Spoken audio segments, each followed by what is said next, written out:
A 39-year-old fisherman yesterday drowned in the Indian Ocean after a tragic fishing expedition at Mayungu area near Malindi town. Bidi Katana Shombo, a renowned diver, had reportedly gone fishing alone in the morning in the deep sea before things went sour. It is alleged that his boat capsized and there was no one near to rescue him.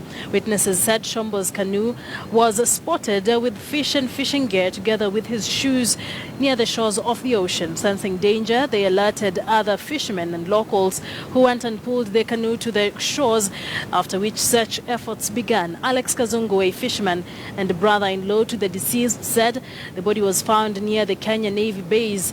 Hashim Mahabub, who was trained by Shombo on how to fish, revealed that the deceased had hinted that he wanted to work hard to get 5,000 Kenya shillings to pay Chama so as to get a loan that will help him clear school fees for his child.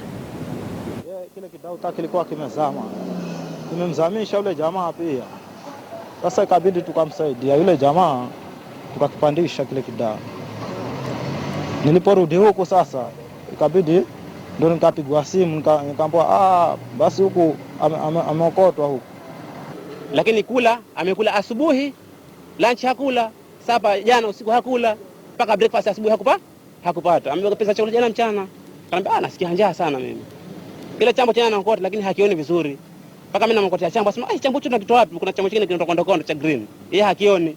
Sasa mimi kila nikiokota nikikakwa kile kebe changu kimeni wagunia hivi, anaona kile chambo ni kizuri. Anasema hicho nakitoa wapi? Anambia kiko majini hichi. Sasa mbona mimi sikioni?